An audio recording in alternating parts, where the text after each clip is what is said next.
고린도전서 4장 15절 그리스도 예수 안에서 복음으로써 내가 너희를 낳았습니다. 이 말씀을 보면 고린도 교회가 바울에 의해서 세워진 교회임을 알 수가 있습니다. 고린도 교회가 설립된 배경은 사도행전 18장에 나타납니다. 바울은 제2차 전도 여행 중에 아덴을 지나서 고린도에서 복음을 전하였습니다. 고린도에 도착한 바울은 로마시에서 거주하다가 글라디우스 칙령으로 추방된 아굴라와 브리스길라 부부를 만나서 함께 천막을 제작하면서 복음 사역의 동력자가 되었습니다.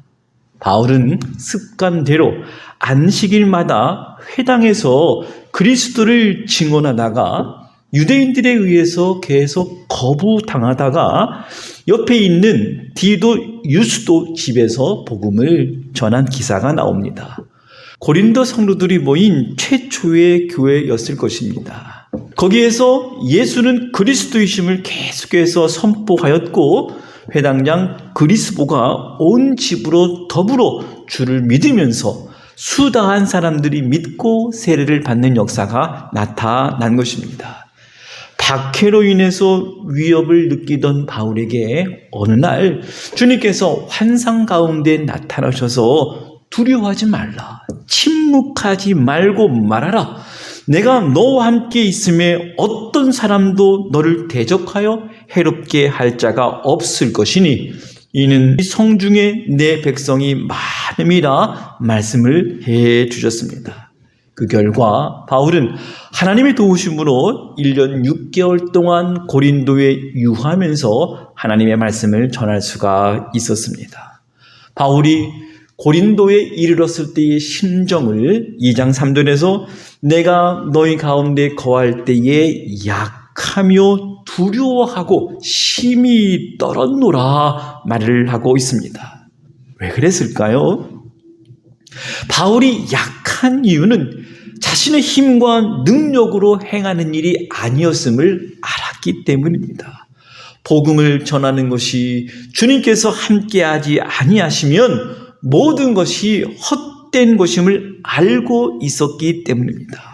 그러나 바울은 자신의 말과 전도함이 지혜의 말로 하지 아니하고 오직 성령의 나타남과 능력으로 나타났음을 알았기에 바울은 복음을 담대하게 전할 수가 있었습니다. 고린도 전서는 고린도 교회가 직면한 실제적인 문제들을 사도 바울이 어떻게 접근했는지를 잘 보여주고 있습니다. 현대 교회의 다양한 문제들을 풀어나가는 데에 명쾌한 대답을 주는 책이기도 합니다. 여러분, 바울은 어떻게 문제를 해결했을까요? 고린도 전서를 전체 숲으로 보면 십자가의 도가 멸망하는 자들에게는 미련한 것이요 구원을 받는 우리에게는 하나님의 능력이라 하면서 십자가로 1장을 시작해서 그리스도께서 죽은 자 가운데서 다시 살아나셨다 전파되었거늘 너희 중에서 어찌하여 죽은 자 가운데서 부활이 없다 하느냐 하는 부활의 말씀으로 마치고 있다는 것입니다. 문제를 해결하는 열쇠는 당면한 문제들을 복음의 관점으로 치유하고 해결했다고 하는 것입니다. 한국 교회에 드러나는 수많은 문제들을 해결하고자 할 때 고린도 전서에서 근원적인 해결책을 발견할 수 있을 것입니다. 첫 번째 교회의 문제는 글로에의 집안 사람들과 연락이 있었는데 그들이 전한 소식은 고린도 교회 안에 바울파, 아볼로파, 게바파, 심지어 그리스도파라고 하면서 분파를 조성하고 있다는 것이었습니다. 바울은 이 소식을 서술하기 전에 먼저 답변을 합니다. 1장 10절의 말씀을 보면 형제들아 내가 우리 주 예수 그리스도의 이름으로 너희를 권하노니 모두가 같은 말을 하고 너희 가운데 분쟁이 없이 같은 마음과 같은 뜻으로 온전히 합하라. 이 말을 끝내고 바로 글로의 지편으로 너희에 대한 말을 들었다 하였습니다. 여기에서 같은 마음과 같은 뜻이란 오직 십자가에서 우리를 위해 죽으신 그리스도의 마음으로 하나가 될 것을 권고한 것입니다. 분열된 고린도 교회를 향한 바울의 책망을 들어보십시오. 바울은 세 가지 질문을 합니다. 그리스도께서 어찌 나뉘었느냐? 바울이 너희를 위하여 십자가에 못 박혔느냐? 바울의 이름으로 너희가 세례를 받았느냐? 아마도 사람들은 자신들의 당파를 따라 세례를 무분별하게 준 것 같습니다.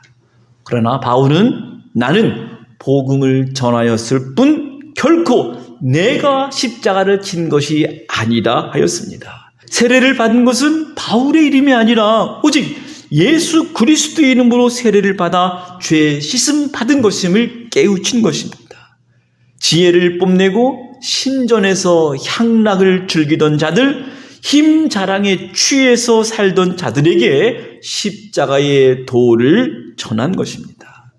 이어서 바울은 예수 그리스도의 사도로 부르심을 받아 복음을 전하게 하셨는데 내가 말과 지혜로 하지 아니한 것은 그리스도의 십자가를 헛되이 하지 않겠다는 결심이 발견됩니다.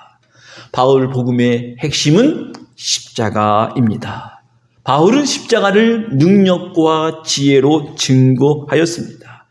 십자가 복음이 증거될 때 두 가지 반응이 나타납니다. 멸망하는 자들은 그것을 미련한 것으로 간주합니다.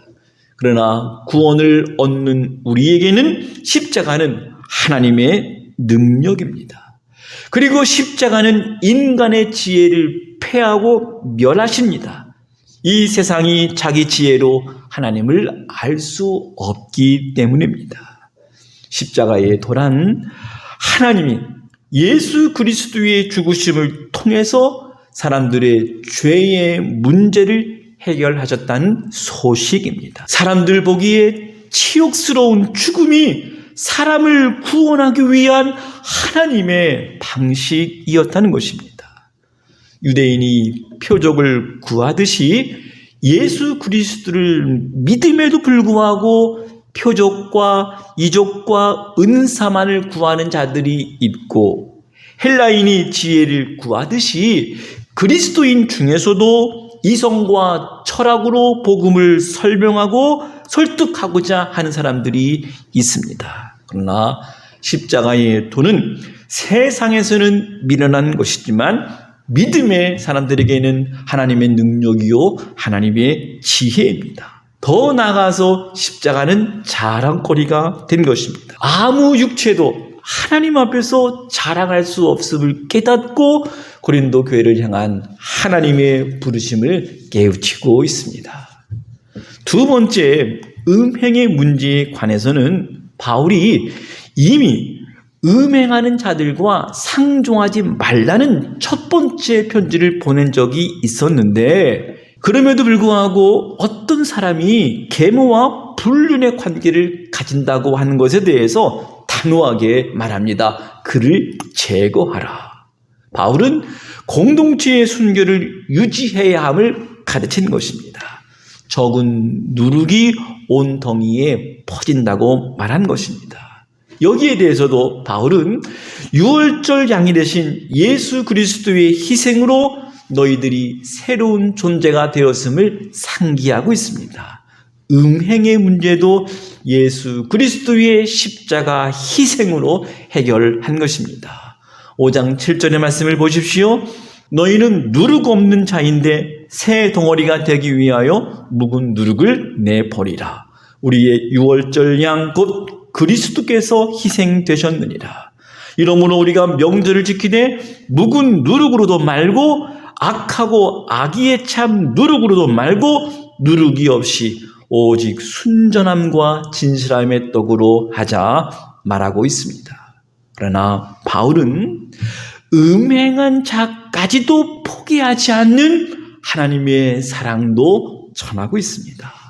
5장 5절에 보면 이런 자를 사탄에게 내주었으니 이는 육신은 면하고 영은 주 예수의 날에 구원을 받게 하려 함이라 하였습니다. 이렇게 한 것은 그런 사람을 미워해서가 아니라 육적으로 출교를 당하고 심지어 죽임을 당한다 할지라도 회개할 기회를 가져서 마지막 날 구원을 얻게 할 수 있기를 바라는 사도 바울의 심정이었습니다. 이어서 성도의 소송 문제에 대해서는 참된 그리스도인들이 어떻게 불화가 있고 남을 고소할 수 있는가 질문하면서 성도 간의 갈등을 세상 법정으로 가지고 간 것에 대해서 책망합니다. 교회가 교회의 문제를 스스로 해결할 수 없다는 것 자체가 교회가 부패가 되었다는 것입니다. 성도의 소송 사건을 불의한 것으로 본 것입니다. 바울은 이 문제를 해결하는 방법도 주 예수 그리스도의 이름으로 성령에 의해서 씻음을 받아 성결한 자가 되고 하나님과 올바른 관계를 맺은 자 되어야 한다고 가르친 것입니다. 이어서 결혼의 문제에 관해서는 당시에 헬라의 이혼론 사상에 의해서 물질과 육체를 무시하면서 쾌락주의 방종으로 흐르는가 하면 반대로 금욕주의로 나가는 사람들이 있어서 결혼까지 금하는 사람도 있었다는 것입니다. 이에 대해서 바울은 모든 것이 가능하다 말하지만 그러나 그것이 유익해야 되고 내가 그것에게 종이 되어서는 안 된다고 판단을 내려준 것입니다. 바울은 모든 사람이 자기와 같기를 원했지만 하나님께 받은 바 자기의 은사가 있음을 인정하고 자신의 말은 명령이 아니라 권면이라 말한 것입니다.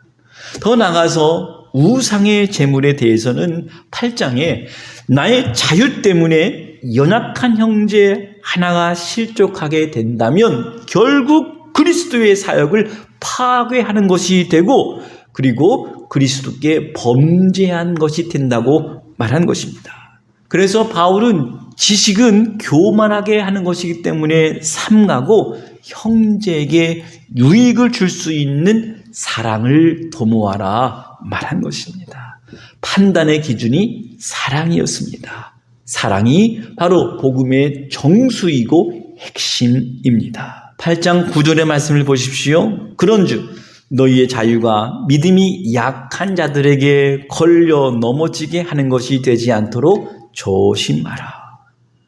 고린도 교인 중에 바울 사도의 사도됨에 대해서 비방하는 사람들에게 바울은 명백하게 말합니다. 바울은 사도로서 이 모든 권리를 가지고 있으면서도 일부러 사용하지 않았다 하였습니다.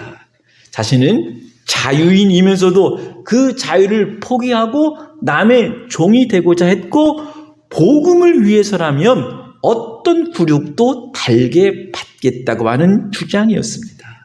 바울은 일편단심 복음이 될 수 있는 대로 전해지기를 바라는 마음으로 사도로서의 권리나 자유를 사용하지 않기로 결단한 것입니다.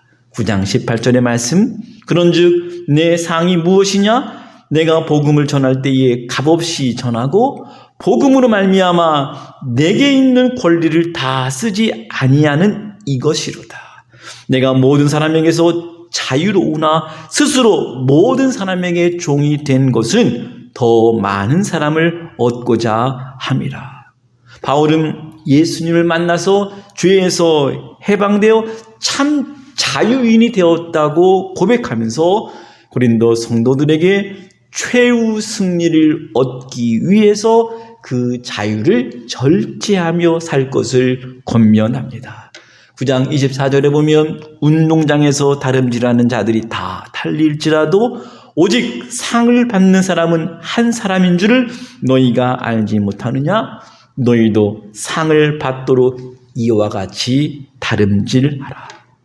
바울은 우상과 음행에 관한 무거운 주제를 다룬 후에 고린도 교인들에게 잘한 것에 대해서 칭찬을 해 주었습니다. 바울이 전해준 복음을 잘 기억하고 지키고 있다고 칭찬한 것입니다. 이어서 여자들이 수건을 쓰지 않고 예배에 참여하는 문제에 대해서 바울은 남자와 여자를 함께 지으신 창조의 법칙을 확인하면서 가르쳤습니다. 11장 12절에 이는 여자가 남자에게서 난 것 같이 남자도 여자로 말미암아 났음이라. 그리고 모든 것은 하나님에게서 났느니라. 이어서 성만찬에 대해서 언급합니다. 바울은 고린도 교회 성도들이 성찬식 때문에 오히려 분쟁이 만들어지고 있음을 책망한 것입니다. 예배 후에 성도들이 함께 식사를 하고 성찬식을 했는데 부유한 교인들과 가난한 교인들이 식사를 나누어 먹지 않으므로 한쪽은 풍성하고 한쪽은 빈약하게 된 것입니다. 그리고 누군가 먼저 와서 많이 먹고 늦게 온 성도들은 시장했던 것입니다. 이에 대해서 바울은 예수님께서 잡히시기 전날 밤 12제자와 함께 마지막 식사를 하셨던 그 장면을 가르치면서 예수님의 살과 피를 기억하면서 서로를 배려하는 식탁이 이루어져야 함을 말씀을 해 준 것입니다. 특별히 예배에 있어서 문제가 되었던 것은 성령의 은사 때문에 일어나는 여러 가지 사건들이었습니다. 바울의 가르침은 성령께서 각자에게 각각 다른 기능과 역할을 주셨기 때문에 모든 은사는 다 귀하고 다 필요하다고 가르친 것입니다. 그 중에 가장 으뜸이 되고 하나님의 마음을 가장 잘 드러내는 은사가 바로 사랑이라고 강조한 것입니다. 너희는 더 큰 은사를 사모하라. 내가 또한 가장 좋은 길을 너희에게 보이리라 말씀을 하신 것입니다. 이어서 바울은 예언이 방언보다 낫다 하였습니다. 왜냐하면 예언은 교회로 하여금 유익이 되기 때문이라고 말한 것입니다. 그래서 바울은 예언을 사모하라 명한 것입니다. 고린도 교회는 부활에 대한 문제를 크게 가지고 있었습니다. 부활을 부인하는 사람들이 있었고 소위 영을 소유했다고 생각하는 사람들은 이미 부활을 체험했기 때문에 부활이 이제는 소용이 없다고 생각을 하는 사람들이 있었다는 것입니다. 바울은 부활에 대해서 자세히 가르칩니다. 그 유명한 고린도전서 15장 부활장입니다. 이러한 부활의 소망을 가지고 성도들은 변치 않는 믿음을 가지고 주의 일에 힘쓰라 권면한 것입니다. 사랑하는 성도 여러분, 신약 성경 중에 고린도 전서는 세속 도시를 살아가고 있는 현대 그리스도인들에게 거울이 되는 편지입니다. 고린도 교인들은 온갖 언변과 지식과 성령의 은사가 충만했음에도 불구하고 유난히 많은 문제로 사도에게 큰 근심과 고통을 안겨주었습니다. 그러나 현실의 다양한 문제들을 십자가 중심의 말씀을 따라 분석하고 실제적으로 해결해주는 사도의 영감 있는 권면의 목소리에 귀를 기울여야 합니다. 부도덕하고 교만한 무리들을 아비같이 꾸짖고 사랑과 온유로 호소하는 사도의 따뜻한 가슴을 느낄 수 있기를 바랍니다. 먹든지 마시든지 무엇을 하든지 오직 복음을 위하여, 오직 하나님의 영광을 위하여 살고자 했던 사도의 그 열정을 우리가 본받아야 할 것입니다. 그리하여 주 예수 그리스도의 날에 책망할 것이 없는 자들로 설 수 있게 되기를 소망합니다. 사도의 마지막 권면의 목소리를 들어보십시오. 15장 58절 그러므로 내 사랑하는 형제들아, 견실하며 흔들리지 말고 항상 주의 일에 힘쓰는 자들이 되라. 이는 너희 수고가 주 안에서 헛되지 않은 줄 알미라. 한 주간 동안 고린도 전서의 말씀을 묵상하는 가운데 한국 교회의 많은 문제들을 우리가 생각하면서 십자가 복음으로 이러한 모든 문제들도 풀어질 수 있구나. 복음의 능력을 우리가 확신하고 복음의 삶을 담대하게 살아가는 저와 여러분 되시기를 주님의 이름으로 간절히 축원합니다.